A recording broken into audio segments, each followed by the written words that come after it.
Welcome to Corrective Consciousness, episode 240, the podcast where we explore the inanity of pop culture. I'm your host, vysethebold, and this is Lotus Prince. And we got another wonderful show here. So we have been, or Lotus rather, has been making videos about the Disaster Report series, and I kind of just wanted to use this as an opportunity to talk about it because he's at a unique point where he's finished the first two games and is moving on to the fourth one. The third one is sadly inaccessible. It is a Japanese-only PSP game. Yes. Truth be told, I have no idea when I'm getting to the fourth one, but that will likely be the next one I play because I don't think the third one has even been translated. No, it hasn't been fan translated.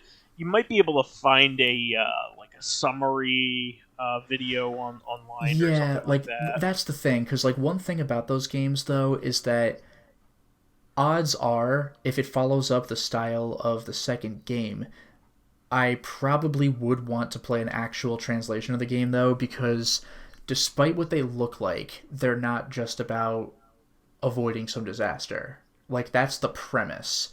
But then, at least in the first two games, there is a human element added to the mix. Both games have straight-up villains. Not necessarily that cause the entire disaster, although in one of the games I played, that is what happened. But, really?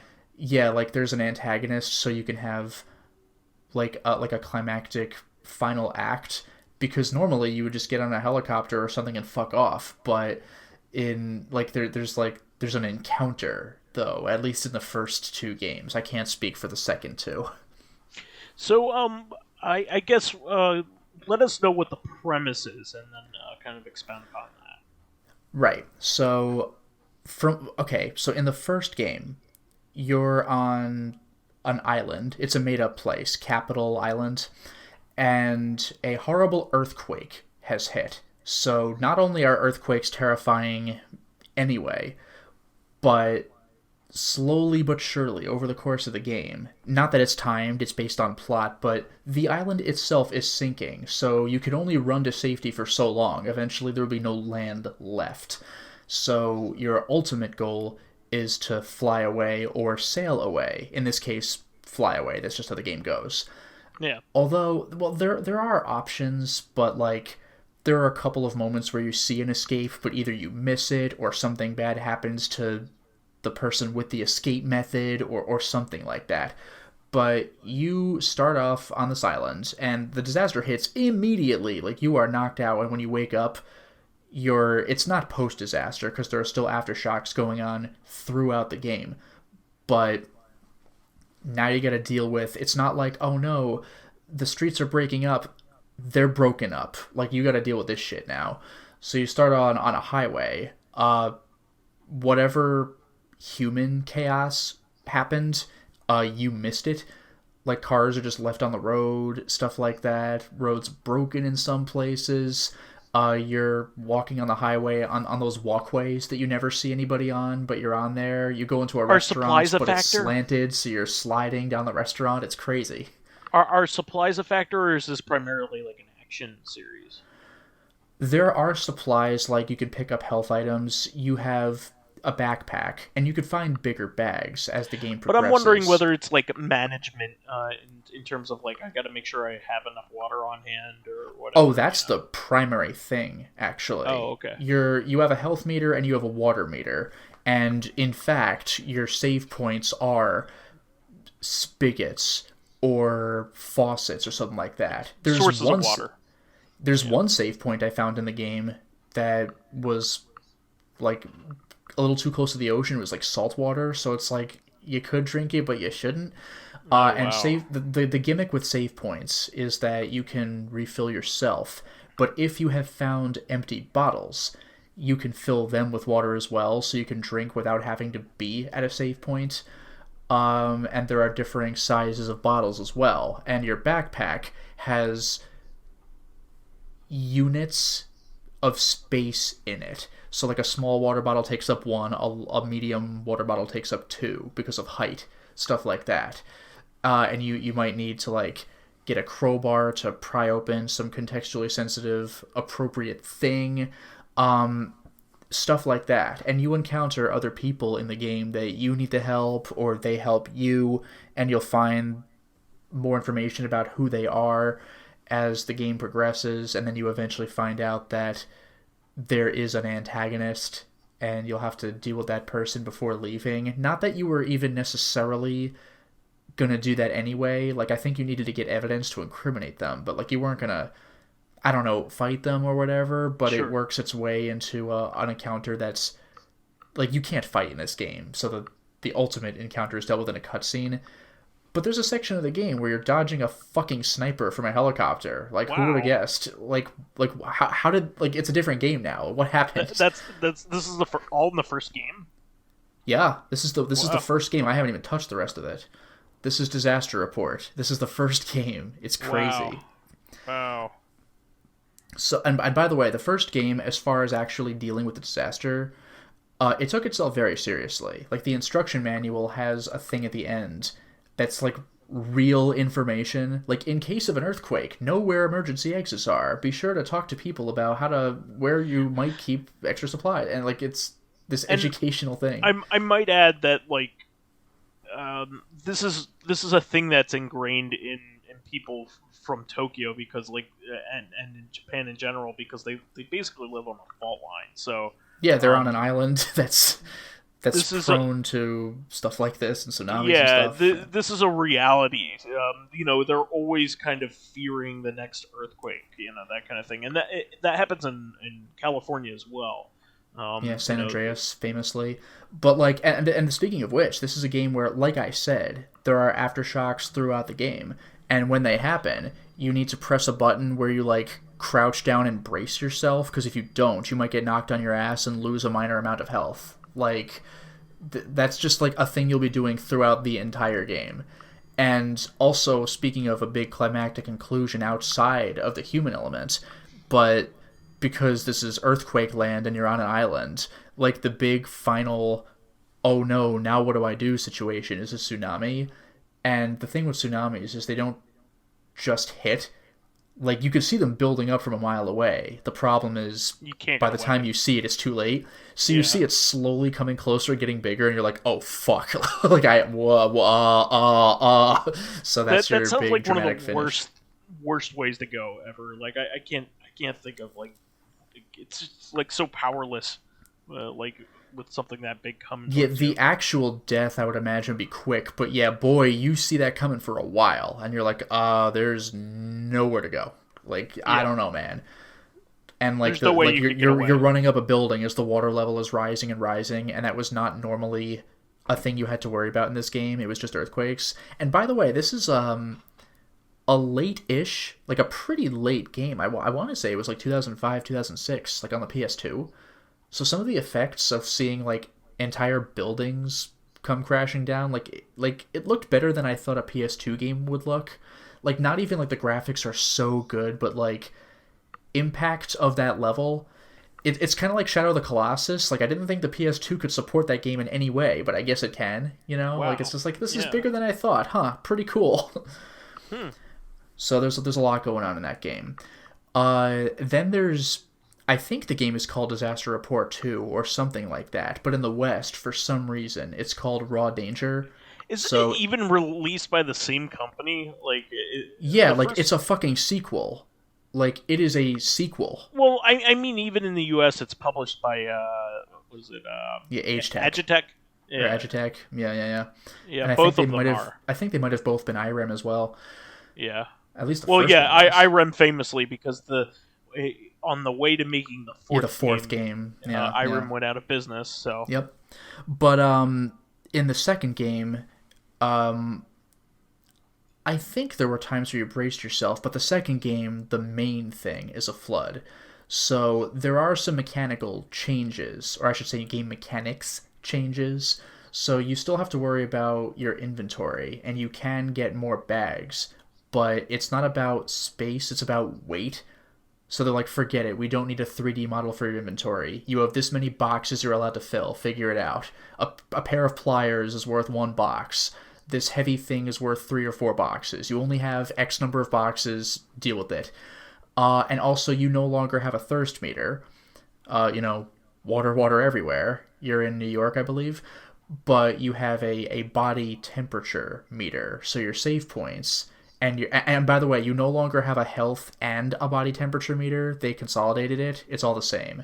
So as you get colder and colder, that's basically your health. So your save points and even your health items. There is some food for health. Why is it so cold? Is it in the middle of the winter? Well, it's a fucking flood, but yes, it is in the middle of the winter. It's right around Christmas time. Gotcha. So you're near like the Hudson River, like the Hudson. Like they mentioned, I think the Hudson Dam like burst or something. And also, it's like Christmas time. Like throughout the game, actually, like the opening scene of the game is you hear like do do do do do, like that Christmas song, like that verse of Jingle Bells is prevalent throughout the game. It's actually pretty effective in my opinion because it's this happy, familiar theme, like when you're in post-apocalypse land because of floods, because there's lots of breaking architecture in this game too. Do you know what the subtitle for this game was when it came out in Japan? No. Frozen Memories. Okay. Yeah. Frozen I kind of get. Memories is relevance to like one character, but okay, thanks. That's a little weird. But Raw Danger is a stupid title. Like, why don't you call it Disaster Report 2? Like, it's like what you were saying about Solomon's Key and Fire and Ice. Like, I would never have guessed that a game called Fire and Ice was a sequel to Solomon's Key. What? Yeah, maybe Disaster Report 1 didn't sell well, so they were like, well, maybe we could just kind of try to disguise it. Yeah. Also, speaking of weird localization things, a ton of characters were made blonde in the Western release when they were not blonde in the Japanese release. It's really weird. I think that the Japanese are, like, whoever localized it, like, are overestimating the amount of blonde people that are in America. I mean, like we give a shit. Like, yeah, like Americans don't have brunettes, like, really. But what's really funny is there's this one character who has like a picture of her brother, which is brunette. Like they forgot to change it, but if you look it up in your actual inventory, like instead of the little screenshot when you picked it up, he's suddenly blonde again, and you're like, wait a second. It's like little quirks like that make it kind of funny. But this game is much more expansive and more ambitious than the first game because you're not playing as one character. You're playing as 5 characters, possibly even 6. Because what happens is in Disaster Report 1, the disaster already happened by the time gameplay starts. In Disaster Report 2, you play as this guy Joshua. You're like a waiter in this big grand I forgot what it was, like a hotel or convention center or something. But there's this big gala being thrown, like the mayor's doing it, and everyone's like, "Oh my goodness, high society!" And you're just the waiter pushing the food cart around. And early-ish on in the hallway, you see a little puddle of water and some dripping. It's this clever little bit of foreshadowing. You're like, what's that all about? And then later on, the head chef is like, we've heard news that there's been a flood. Like, a dam has burst. We're going to need to start evacuating. But, like, very quickly, the water gets, like, ankle deep and shit goes down. And you got to escape this and then find other areas to save this coworker of yours. It becomes a whole thing. But you can finish this person's story, and then you play as a new person. But what's really interesting, though, is that what you do in one person's story can affect someone else's. For example, like your coworker friend that you have to save had fallen unconscious due to some impact, and you need to make your way over there, and you're crawling on the top of, I forgot what it was, like some subway cars or something that were all out of whack, and you're trying to crawl over them, and there's this iron pipe that's in your way. Do you pull the iron pipe out, or do you take a detour? If you pull it out, then it shows something coming loose and some of the cars start flowing away, and thank God I'm not on those. But when you play as a different character, you could see your first character doing that, and now the cars that you were going to walk on start flowing, and now it's your problem. Like, little things like that. There's stuff like that throughout the game, which I find to be very interesting, and it really adds a ton of replay value, especially because each character has, I want to say, 4 different ways of ending their chapters. It'll straight up say like ending A, B, C, D. So there's all sorts of stuff you could do that just directly affects what other characters do. There's even one character who can like die depending on their ending. Oh wow. And the final character you play as could be character number 1, Joshua, coming back for a grand finale, or you can play as a 6th character, depending on how you handled his story way back in the beginning of the game. It's freaking brilliant. And once again, there comes a point where there's a human element in this. There is a villain, although most characters will not interact with them. But again, it feels a little extra, but it's interesting to see, like the interconnectivity, like that spider web of potentials. It makes me think of like the Siren games, or I don't know about the first one. I'm not 100%. I think the first one does this, but the second one certainly does, with how certain characters relate to other characters' stories later on, and like how do you get all possibilities? Play the game 1,000 times. So that's pretty rad. I very much enjoy it. And you even Wow. have radically different types of characters too. Your second character is thought to be a murderer. Is she? I'll leave it to you to find out. But you play a good portion of her story in handcuffs, so you can't do certain things that other characters might have been able to do more easily. Wow, that's really interesting. Yet your third character is a taxi driver, and you could drive the taxi. Like you're taking one person through a lot of her journey through a good portion of his story, and there's even a dramatic escape where you have to drive away from stuff falling apart. So it's like an action set piece in your car. It's nuts. Your fourth character is a student in high school who's just dealing with a much smaller story where the high school's breaking up and you got to get from building A to building B or vice versa or whatever, and meet up with people in the gym and wait for rescue. The fifth character is Mr. Frozen Memories, who's got amnesia, and a lot of his story is finding out, like, based on what characters say to him, hints that could be aspects of his personality. Like, there's this one part where, like, he makes his way over to the high school for a particular reason. Like, his story takes him in that direction. When you're playing as the high school girl, like, you get chased by this creeper fucking teacher in, like, a white lab coat. I guess he's a science teacher or something.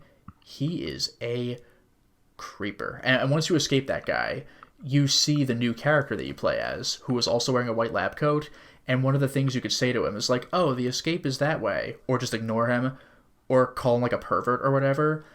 And if when it comes to the point where you play as that character, if the student said to you, like, you're a pervert, you're like, am I? And, like, in the menu, you could put together aspects of your personality, and that'll be, like, Oh an wow. option. Like, maybe I really am some sort of creepy fucking sex pervert, and I'm hopefully going to be better than that. Like, it's stuff like that that makes the overall game quite compelling. Each character actually feels different. The basic gameplay is all the same, but unique abilities. Like, this guy is memorization, like recalling memories. Joshua's the first guy is hugging people to make them feel warmer. The second, like, the girl's ability is steal, which I never actually used, but you could probably use it for bonus items or something. The third guy is driving his taxi. The fourth guy is or the fourth one is the high school student. I actually forget what her ability is because I don't think it matters. And Yeah. like, listen to the radio or something, like anybody gives a shit. Or maybe that was the taxi driver guy. Like, whatever. Wow, who cares? And the fifth guy is like recalling memories. So it's very cool. Wow. See where that game goes. Now the That's third and insane. fourth games, I don't know almost anything about them. Although somebody in the comments section told me that they both go back to earthquakes, which is a little like, really? Okay, but there you go. You would think that like maybe like a gigantic fire would be That was something my that. first thought. Yeah, like what's the trifecta? But I guess not, unless a fire ends up happening. Like, you can get a fire. Like in Disaster Report 1, I there's mean, an area that's largely on fire that you have to navigate. That's not the premise, but it's in there. there's lots of disasters that you could. I mean, a pandemic, Jesus. You know, like Yeah, well, there are lots of different things that you could do. A war breaking out. That well, I actually, mean, one game that sounds really cool. I'm sorry, but I forgot what it's called. It was never localized, very unfortunately, but we talked about it on the podcast years ago. It's kaiju are fighting or have fought, and you're just some guy, like, in the wake of that. yeah. So That's I a Japanese actually game. Yeah. what's kind of funny is that's actually kind of a spin-off of the series. It makes sense. It looks like it's relatively similar. Yeah. It's called City Shrouded in Shadow. That's the one. Yes. Kyoei Toshi in Japanese. Yeah, you can import that It and play it, but you're just gonna miss out on dialogue and stuff. Yeah, apparently several characters of the Disaster Report series make cameos. So Oh, no way. it I will is mention kind in of Raw a Danger, there are two characters that from the first game that show up. No comment on Disaster Report 3 or 4, though. yeah, and apparently like real licensed kaiju are in this. So there's Oh, I didn't realize Ultraman, that. Godzilla is in it, Wow. Evangelion, Maybe I should import Gamera, this just because. and Pat Labor. So Wow, yeah, that's going back. Pat Labor. I can't even believe it. yeah. So this is really interesting because this is I think these are all, was it Toei Well, characters? Godzilla, very obviously, or Toho. Toho, that's what I meant. Yeah, Even Godzilla's obviously Evangelion, I think Toho. is The others, I'm Toho. not sure. No, that's a rebuild of Evangelion. No, that's just. I think that's just a Gainax.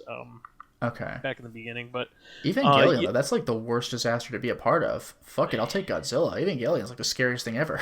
yeah, Gamera is owned by. Yeah, Gamera's a It's different company, isn't it? Because you've never had a Gamera. Dai. Yeah, Yeah, Gamera's never shown up in any Godzilla property. yeah. Gamera is like the big competitor to Godzilla. Well, yeah, I think. everyone's like, you gotta make a crossover movie, and it's just never happened. Yeah, yeah. Well, Gamera has had a lot of good movies, especially in the modern era. The recent ish trilogy is Yeah, I remember fantastic. you showed us one of them, which was pretty fun. Yeah, we only got halfway through it, unfortunately, but yeah, we need to go back and watch all three because they're good. But I mean, Ultraman is a big deal. In Excuse Japanese me, culture. it's called Superhuman Samurai Cyber I knew Squad. you were going that direction. But yeah, there are several Ultraman characters in this. Ultra 7, Ultraman Taro, Taiga, Ultraman Zero, and Belial. So there's quite a big. This Huh. is why this was never localized, is because of probably rights issues here. Yeah, too much to keep track of with the But that's rights. a fantastic concept. I mean, having That's a brilliant. I had no idea it was real kaiju the whole time. yeah. I should And probably import this. This was what, PS3, this was a or is it actually PS4 game. PS4? PS4 game, yeah. It's PS4. Damn. Yeah, maybe I Yeah. should just grab this.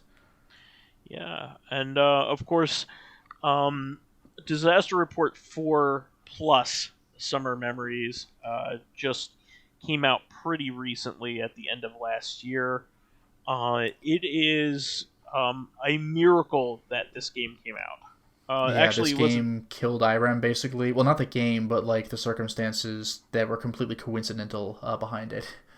yeah. So, just kind of a background on what happened here is that the like the Fukushima disaster, which resulted from a tsunami at the time. There was a terrible tsunami in Japan. About 10 years ago at this point? It was a while, Um, yeah. 'Cause this was during the PS3 era because this game was originally going to be released on the PS3. yeah, it was 2011. It happened in 2011. Even Luminaire was over in Japan at the time when it happened, so we were like really That's worried right, about it. yeah. Yeah. What ended up happening was this. I think it happened a week before the release of the game, right? It Something was like that. something like way too close for comfort, yeah. Yeah, it was like a week, and the game was already done and complete. But like tons of people died in that.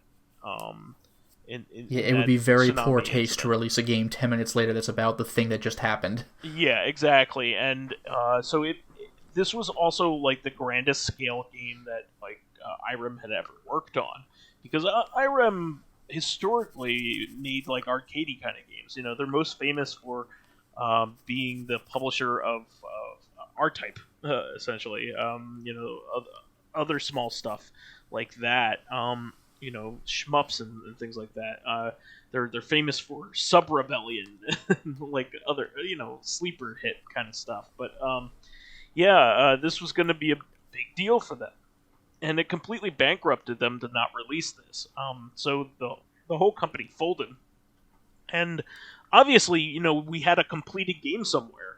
They probably even had printed copies, and they probably had to destroy them. Because of what had happened. But luckily, what ended up happening was they were able to years later upgrade the game and add content and release it on the PS4 April last year. So yeah, and the Switch. And the Switch and I think and PC. Windows, Windows. So apparently it runs really well on the PS5 as well. I think that's the way to play it. Yeah, and it has VR support. Oh yeah, it does have VR support. So yeah, I'm actually really looking forward to checking this one out. I'm wondering whether I should play them in order or just go ahead with this one, and maybe I'll just go ahead. But yeah, no comment, and you're missing the third game anyway. Yeah, exactly. I mean, you know how it is really. I kind of like playing it the way that you always play games. You kind of like. Seeing how the series progresses and seeing how the gameplay mechanics progress, seeing if they have exactly. character cameos like Raw Danger did. But some things I guess are just like too bad. You're gonna miss some. Like again, Kingsfield, for anybody who gives a shit, which is nobody. America got Kingsfield 2 as Kingsfield 1. So FromSoft loves referencing FromSoft. Little would you know that there's references to the previous game because we never got it. Yeah, exactly. So I think, pardon me. I think we have a pretty good basis on how this is working out, and eventually, you'll be able to report on Disaster Report 4, as it were. But are you enjoying the series at least? With a guide, yes. I don't know if I'd really want to be wandering around when my health bar is a constant ticking clock. Yeah, but I hate that kind of stuff too. I mean, like, it makes for a more authentic experience, but, like, I just like seeing the beats play out. Although, from what I've heard, Disaster Report 4 can get pretty dark in terms of the human element, and even Raw Danger, from what someone in the comments elucidated me on, had a bit of that censored, like I had mentioned with that creeper teacher. Oh, wow. He was obviously creepy in any context, but you in get a to disaster, see, characters like people like that really take advantage of the situation, I'm sure. Yeah, you get to see a little more of like where he's coming from in the Japanese version, and where he's coming from is from the girl's bathroom after you, and you're like, nope. Boy. Yeah. So so I heard Disaster Report 4 got dark. Raw Danger did too. We got a taste of it, but apparently it was darker in Japan. So it's like, no thanks. Because he's still chasing you anyway. But you're like, I get the feeling I know what this guy is. And in Japan, they're like, no, this is what this guy is. That's crazy. Yeah.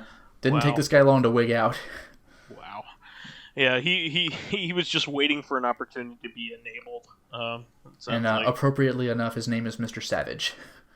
Ugh. Which is a real last name. It's just like, what a coincidence. Yeah, not really. Appropriately named, more like it. Yeah. All right, well, we will have to touch back when we have a little bit more information on these, but I'm glad you gave everybody an overview and kind of a feel for what you're doing now. Yeah, so, just the thing to warn people about with Disaster Report 4, other than what I mentioned a second ago, is that if, like, I mentioned this before, but if it looks like a previous gen title, that's because it is. Yeah, and honestly, just play it. Like, if that turns you off, I don't know. Yeah, well, it's the same thing we were talking about with Reactive Consciousness with Nier Replicant. If that looks like a PS3 game, it's because it is. Yeah, just play it, have fun. Have fun. But yeah, we should move on to fan stuff. Why, sure. So School Filmer has a couple of comments. I haven't played Terraria in quite some time now. It's a fun game, even if it gets a little tough sometimes. Yeah, because we brought it up briefly last time. And I have to say, the Ultimate Vault Hunter mode is quite tough, but hopefully I'll persevere and even grab some better loot. And then, second comment.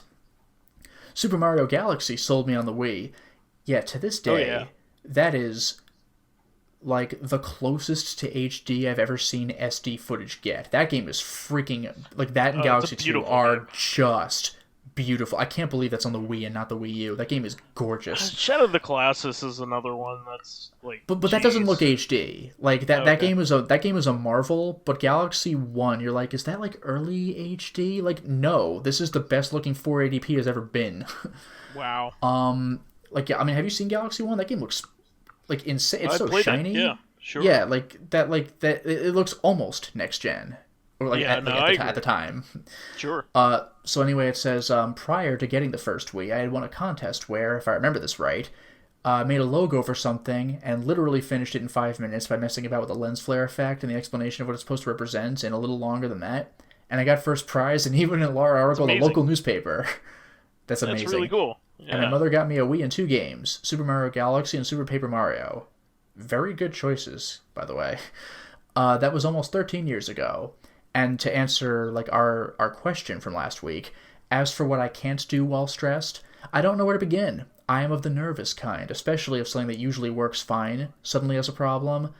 Yeah, like all of a sudden, like you can't contact, like access the internet or something. It's like, ah, fuck. Wow. And Yeah. once I'm stressed, I can feel my anxiety taking over and demotivating me further. Jeez, this got personal right quick. What can I say? I need to let it out and find a way to talk about my own personal demons, whether it's loneliness, envy issues, and all of that. Then we get to Wow. Living Corpse, who has two comments. Yeah, but Sean Bean dies like 3 times in GoldenEye. He One is does. faked. One is, wait, he survived that fall? Oh, that's true. The one right, a moment before his actual death. He had no business surviving that. And the final one, for real, the flaming debris. Also, gotta give props to the movie for having the gun not touching his head when he fakes his death. Even blanks can kill you if the gun's touching your head because of the air pressure. Yeah, speaking of blanks killing you, how about Brandon Lee? He was just Oh shot yeah. and fucking killed. Like the guy in The Crow. Sure. Those weren't real bullets. They were Fucking brutal. prepared incorrectly, I believe. Yeah, it's ridiculous.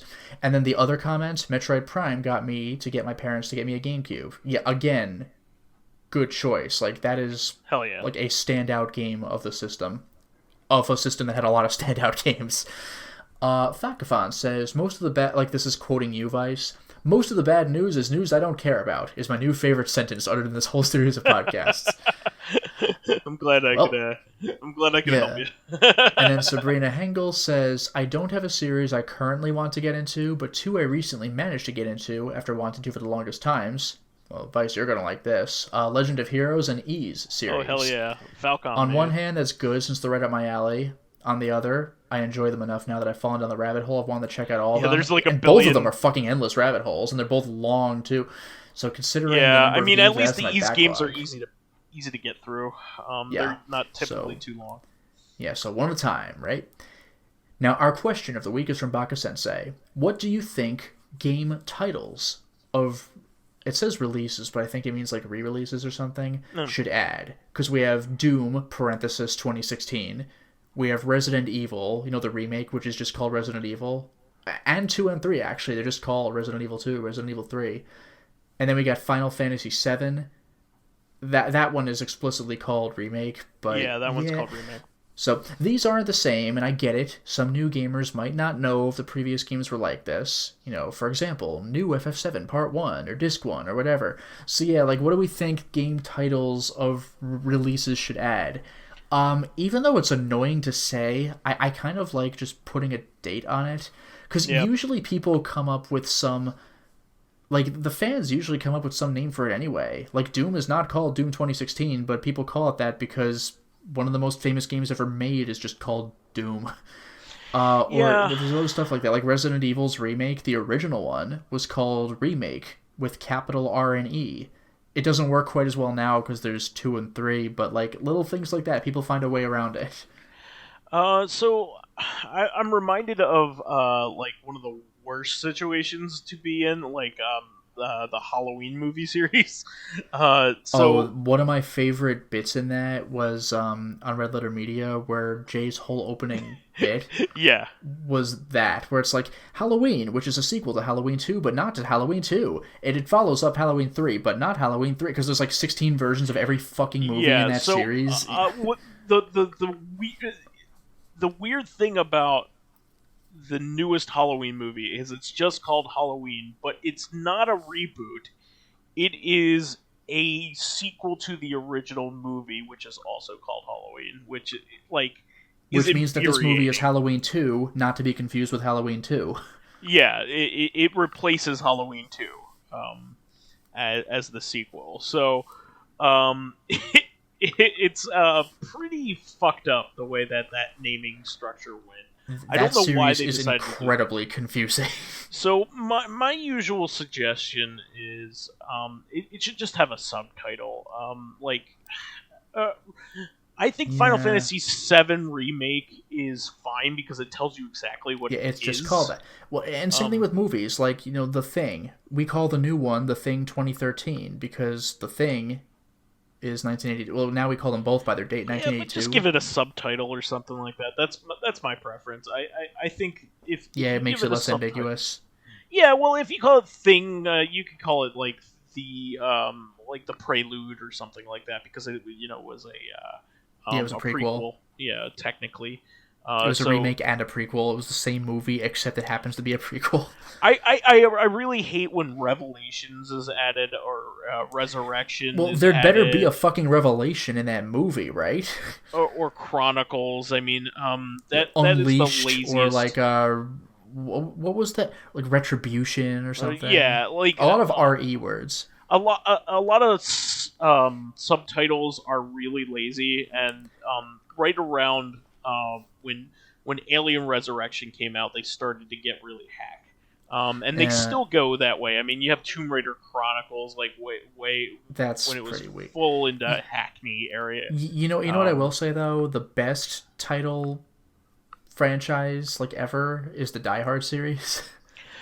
yeah, Like those have Die good names. Harder, Die Hard with a Vengeance, Live Free or Die Hard. Like that's great. The That's Fast great. the Fast and the Furious was terrible, but then it got funny with the naming conventions. So You know what kind of makes me mad, by the way? You have like Fast Five, Fast yeah, and Furious was some bullshit. You know what really bugged me was Fate of the Furious because like yeah. I get it. It sounds like eight, and it's the eighth one. I get it, but it's just the word fate. It's not like F8 or something. Like it's just called Fate of the Furious. It's like Well, the funny thing is, like, none of them follow like a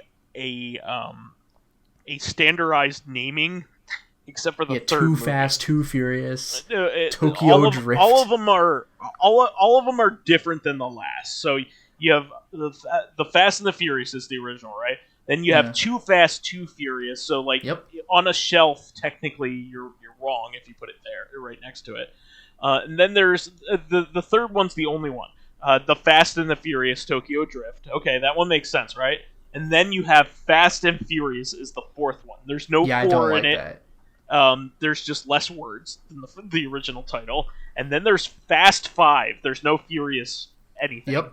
And Yep. then the sixth one is Fast and Furious Six. So that doesn't follow any of the naming conventions of the. Yeah, there's never films. been there have not been 5 previous Fast and Furious movies, so I don't know what that is. There no Fast and Furious was the name of the fourth one. So Fast Oh, and so Furious it's so Fast and Furious 6 should be Fast and Furious 2, two, which is correct. the sixth the Fast and the Furious movie. The seventh one is Furious Seven. So Whatever, none of them fine. have been named Furious anything. Yeah. And then the eighth one is the Fate of the Furious with no eight anywhere. Yeah, well, that's what I'm saying. Like the word fate sounds like 8, but like why didn't you lean into it more? And the ninth one is just called F9. And then there's the spin-off like Hobbs and Shaw, or was that F9? Well, it's Fast and Furious presents Hobbs and Shaw. Oh, whatever. So yeah, I also kind of like the Phantasm movies. I forgot if they did anything with 3, but 4 4 was is the best Oblivion one. because Oblivion, IV. yeah. It's like the Resident Evil Village thing. Yeah, I actually do think the village thing is fun. I like what they're doing with that, and the eighth one is called the Village. village, but seven is biohazard, right? So Yeah, they just did the VIL, like for I the like VI, that. like they colored the vertical part of the L so they could get a VII thing going on. Well, I think a big problem that a lot of series have is that they're like named incorrectly from the beginning. Like so, But for Resident for Evil. its yeah, Resident Evil is one of them, and Yakuza kind of is named Yeah, I mean, you're poorly. only actually a member of the Yakuza for like 5 minutes in the I mean, entire you're fighting series. Yakuza Yeah, constantly, you're so you're constantly dealing with the. Apparently in Japan though, like all those games, I don't know about the first one, but apparently like that whole series has like subtitles. sure. But the only ones we ever got were Yakuza 6, which is the Song of Life, Mhm. and Yakuza 7, which isn't even called that. It's called Yakuza Like a Dragon. And I guess Dead Souls if you want to get cute, and in Japan it's called something like Of the End. Yeah, yeah. So I was just gonna say, I think they called because like um Yakuza Like a Dragon, they stopped putting the number for the American release for some reason. It's not Yakuza Seven Yeah, I in the mean it's not the U.S., seventh Kiryu story, but it is the seventh mainline Yakuza game. but it's called Well, Ryokaka Toka Seven well, in eighth, Japan, whatever. or eight. Yeah. It's seventh, right? The seventh Well, one, well, I corrected myself and said eight even with because Yakuza zero. 0 exists. Okay. Yeah. But what I'm trying to say is I think they named it that so they can kind of do a like a dragon. They have the option of using like a dragon for the rest of the series. Well, yeah, and in Japan, Like a Dragon is the whole series Yeah. because the guy you play as has a giant fuck off dragon tattooed on his back. Like you're like a dragon, and this includes Yakuza 7. So that's what I'm thinking is maybe the next game they were worried that if you're not dealing with Yakuza at all and calling it Yakuza is like, Yeah, I mean, you just to be a probably will be misnomer. dealing with Yakuza. The entire series has done that, including Judgment, where you Yeah. were never a member of the Yakuza. Yeah, I don't know. Eh, it's kind of funny, but I prefer a subtitle. I like differentiation and clarity when dealing with these things. Like I know what I'm watching. I know which Halloween movie I'm watching, or but a lot of people don't. Like You we're seriously need to look up enthusiasts. like a flowchart for the fucking Halloween movies. Yeah, and honestly, you could forget about everything after the first one anyway. But like I, I, well, I would actually say that the ones with Jamie Lee Curtis in it are at least worth watching. So, Including H2O with yeah, that movie isn't terrible. who was the You're thinking of Coolio, who's in the sequel to that one, was it Resurrection. Coolio? Was it Busta Rhymes? Or Busta Rhymes. No, it's Busta Rhymes. I'm sorry. What are you Uh, like trick or treat, motherfucker? Get the hell out of here. Yeah, no, it's Busta Rhymes. But yeah, I was gonna say the ones with Jamie Lee Curtis are at least watchable. The other ones are not. So, like, Well, Halloween 3 has kind of a cult following in yeah, retrospect. I mean, but it's unrelated. You know, Yeah, well, which is ironically what the original intent of the series was supposed to be an anthology series, but they made two Michael Myers movies, so the third movie came out, and they're like, why is this not a Michael Myers movie? I mean, Halloween 2 is not a terrible movie at all. I mean, it's pretty good. But it does things with the canon that have repercussions, so that weren't intended from the first movie, which is that Jamie Lee Curtis's character is now Michael Myers' sister, which that was never a thing in the first movie. That's right, Um, yeah. so She was just some kid in the first movie. it just Michael Myers is just a crazy person. Yeah, that's it, yeah. He's a crazy person that kills random people that he gets fixated with. That's it. Yeah. And there's no rhyme or reason. And in the newer sequel, they tried to that is the moral of it. Is like no, like all these people want to ascribe like meaning to him and like as to why he does things and like what kind Yeah, but of when you person do he is. that, you lose No, the he's just a mystique of the crazy character. person. He's just a crazy person that goes around and kills whoever he sees. And Like even in the first movie, he was called like the Shape. I don't even know yeah, how long it took you to like get his name. Oh, he was always called Michael Myers, but like even in the beginning of the movie. But Okay. It's been yeah, a very long time. I really love that movie. So, and the new one is really great. It's easily the best of the sequels. And it has kind of like almost gets like a little Home Alone-y, but like series kind of. But it's neat that way. I actually like the empowerment of Laurie Strode in it, but uh, they Well, shouldn't yeah, have named because it like that. especially because not only like she's the daughter of one of the most famous scream queens of all time, and she was The kind of most famous. yeah, and she was taking up that role in the first Halloween movie. So like now she's like actually got something to do other than run away. Yeah, no, she always was a cool it, character in that she fought back. yeah, it just makes me think of Sarah Connor, where she like eventually had to like do something about this shit, but then in Terminator 2, she's like a straight badass. Yeah, so that's kind of the way it is in the newest Halloween movie. Is like she's very Sarah Connor. She's very Sarah Yeah, like Connorized. I'll be like if he ever comes back, I'll be ready. Yeah, and the funny thing is like he's just a dude. Like in That the is the end, funny he is thing. A lot of just the a dude. movies make him into this superhuman being because if you shoot him in the head and he's just gone, then you don't have a movie. But that should be how it really works. He's a guy. Yeah, He's not Freddy Krueger. he just He's a sucks. guy. Yeah. Just like he's very strong. Yeah, He's I not. could see him tanking hits if you punch him or something. Like, oh, this guy's stronger than I You thought. But can't like a shoot bullet him. should do the Yeah, job. you can't shoot him like multiple times and him survive it. Yeah, that's bullshit. He's not Jason. He's a guy. He's not supernatural. In this version, see that's like all the sequels with Halloween 4, 5, and 6. He becomes supernatural, and it gets really stupid. Yeah, in order for you to have a movie, because by the time it's been 3 movies, you're like, why don't we just shoot him? So they have Yeah, to contrive a way to make it not well, work. they blew him up in one of those.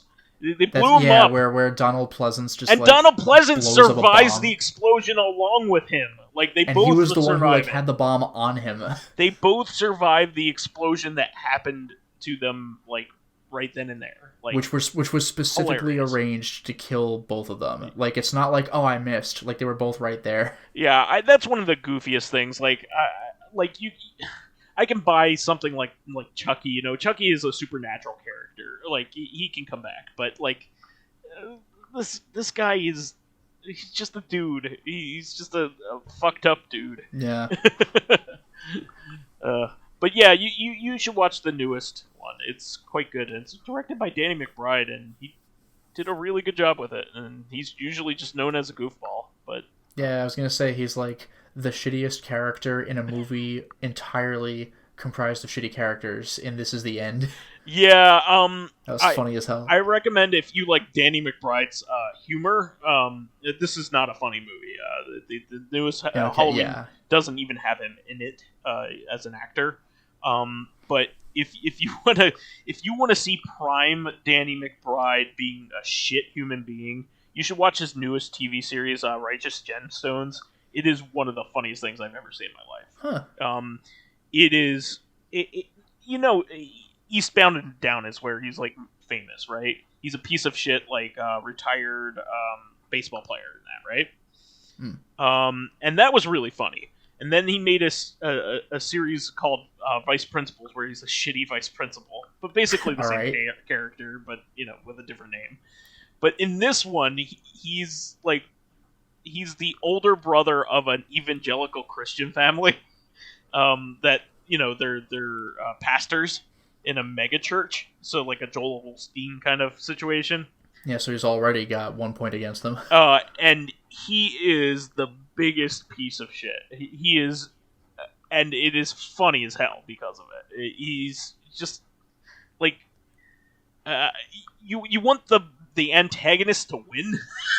It must be fun playing just like such an overt douche. Yeah, you're not supposed to like him. He's a piece of shit, and it's the best version of that type of character for him. You should definitely check that out. It's really funny. But yeah, I digress. We should we should move on. I mean, we answered that pretty thoroughly, I Yeah, would say. subtitles, Yep. dates, yeah. But differentiation, like just rebooting the name and making it a sequel is not the way to go for me. I think Doom Yeah, I don't 2016. like that. Doom 2016. Doom 2016 is a sequel. It shouldn't just be called Doom again. Yeah, that's very lame. Even Doom 3, which was a reboot, was called 3. Yeah, I mean, Doom 2016 accounts for all the previous Doom games, as far as I can tell, right? I assume, because Doom 1 and 2 exist, and Doom 3 is Doom 1, so sure. Yeah. I mean, we don't go into specific lore, just the fact that you've seen this shit before, so I guess and things pick a game, it's fine. things like the Icon of Sin are left in ruin, so like Oh, obviously. you're right, so Doom 2 definitely happened, which means that Doom 1/3 happened. So I guess the only question is Doom 64. Which is made by Midway, but Yeah, I don't know how many people are gonna nitpick that one, but whatever. did Sigil happen? Yeah. Get real. Did whatever mod my friend made happen? Because John Romero said all mods are canon. Yeah, we will probably make that our last little bit. So that is the show for this week. We want to thank all of our fans who contributed questions, and thank you so much. That was great, and comments were really good this week. Please keep us supplied with awesome topics by submitting questions of your own via the YouTube and SoundCloud pages. While there, please give us thumbs ups, likes, and 5-star ratings on iTunes. It helps promote and spread awareness of the show, and any bit of encouragement helps keep the show going. You can also catch us on Tuesdays for our sister podcast, Reactive Consciousness, the in-depth look at this week in our lives. Also, one more quick bit. I just wanted to thank School Filmer for sharing some personal stuff there. It's not easy doing that. So thank you for sharing that with us. And how about you, Lotus? Okay. Well, you could follow me on my YouTube channel, Lotus Prince. You can hit me up on Twitter at Lotus Prince. And finally, if you are interested in, watch as I get the order right now, seeing my videos early, getting in on exclusive live streams, selecting upcoming games for me to Let's Play, or getting in conversations with me and other patrons on Discord, then perhaps consider swinging by my Patreon account, which can be found at patreon.com/LotusPrince. All right. Well, have a lovely week, and we will catch you again on Tuesday. Until next time, everyone. Bye-bye.